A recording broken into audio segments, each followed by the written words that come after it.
around 9 o'clock last night, Pacific time, midnight Eastern, but 9 o'clock is when I woke up because I'd already fallen asleep 3 times. And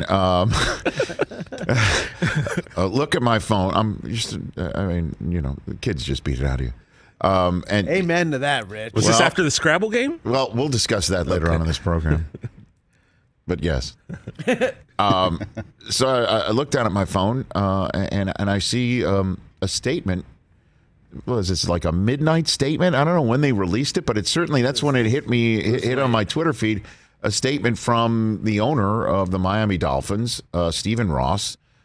And we had seen a couple of news cycles already cycle through without hearing directly from him on the allegations from Brian Flores, his now fired head coach, and now the plaintiff in a lawsuit, making the Miami Dolphins a defendant in a lawsuit that included the allegations that he had, in addition to firing him inappropriately, but asked him to tank his first year on the job. $100,000 for every loss he would accrue for a Dolphins team that was eager to draft, we think, Tua or eventually Joe Burrow.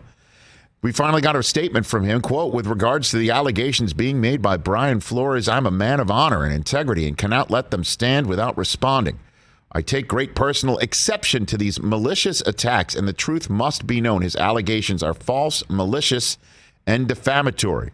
We understand there are media reports stating that the NFL intends to investigate his claims, and we will cooperate fully. I welcome that investigation, and I'm eager to defend my personal integrity and the integrity and values of the entire Miami Dolphins organization from these baseless, unfair, and disparaging claims." So, there's now officially no gray area, folks. You got a coach saying the owner did it, and the owner saying emphatically these are malicious, disparaging, false, didn't happen. Oh, man. And I find it interesting that Stephen Ross said that there are reports in the media of the NFL investigating. Does that mean the NFL has not informed the Dolphins that they are investigating? Is there an investigation of this? I think there needs to be. There has to be. A head coach with zero history of having a lack of integrity, or somebody who wasn't a straight shooter. I mean, Brian Flores' reputation is sterling. Has said in his first year on the job, "Welcome to the team, Brian. Now we're asking you to lose, and here's $100,000 for every loss." Can you imagine an NFL owner doing something like that? Can you imagine what that means in terms of competitive value, in terms of the product on the field, in terms of as a fan, level of trust? I mean, that's one of the pillars that can shake the foundations of this goose that is laying adamantium eggs. You can't even gold eggs, golden goose. Vibranium. Eggs are undervalue the actual type of egg that this goose is laying. Daenerys' eggs? I don't even know, but that is, speaking of Dracarys, that is what this lawsuit is. I mean, this is a fire-breathing lawsuit. Oh yeah. And I bring this up once again, needing to say, clearly nothing is worse than treating somebody differently and adversely because of the color of that person's skin. Nothing is worse than that. In the world of competition in the NFL, this is something I've never heard of before. Yeah. Do teams basically pull all their starters in week 17 or now week 18 to make sure that their draft position is okay? Or better than okay, or is solidified?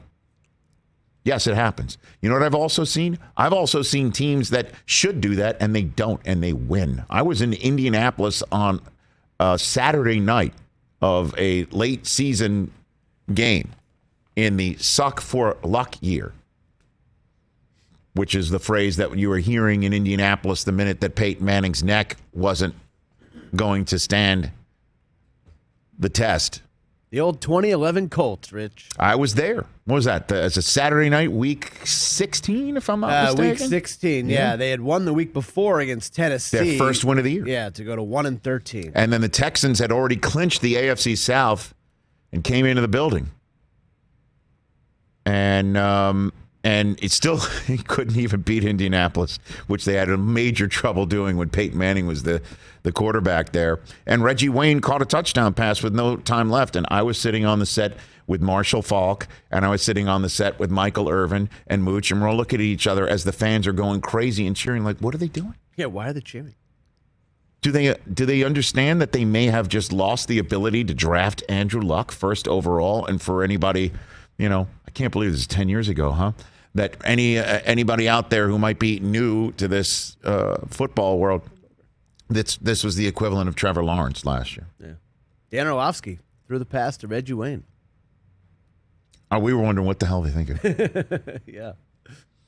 So I've heard this before, in terms of tanking, but I've never heard like full season paying somebody off to do exactly what they were not hired to do and to conduct themselves exactly against who they are and the fiber of their being. And I've already heard this stuff like, then why didn't Brian Flores say anything at the time?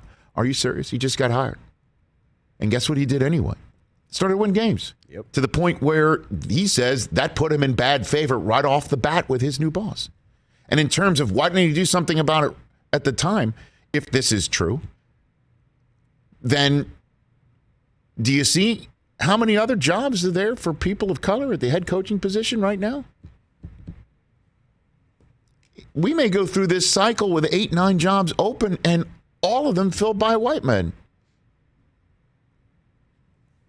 Now then, Stephen Ross says it is true. It is not true that this happened, and he's going to fight it. This is going to be, well, we're going to have to see it. Is it going to be in this lawsuit, or is it going to be through what the NFL is going to look into? Because this is untenable. Stephen A. Smith was here yesterday and said this would be the penalty about removing your team from your possession. Mm-hmm. And this is a man whose reputation, certainly on the campus of my school, is as sterling as they come as well. I mean, his name's on the business school. Rich, you can just donate money and get your name on something. It doesn't necessarily make you a pillar of the community. But right? he is in the pillar in the community there. Okay. Yes, he is. Yes, he is. Yeah. Yeah. He is. And has, a reputation in the philanthropy community as well. I mean, there's a lot on the line here, and the league is going to have to look into it. I'm wondering if it hasn't happened yet.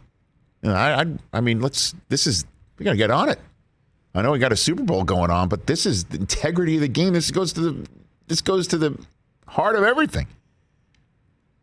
And we'll see who else joins. You mean Hugh Jackson saying that the Browns didn't exactly pay him to purposely lose games, but they did provide him with spreadsheets and everything about how they were going to set things up in order to lose enough to start winning on the back end of his contract.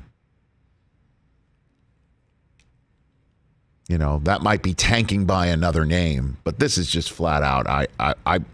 I'm still stunned by the accusation. I'm stunned by it.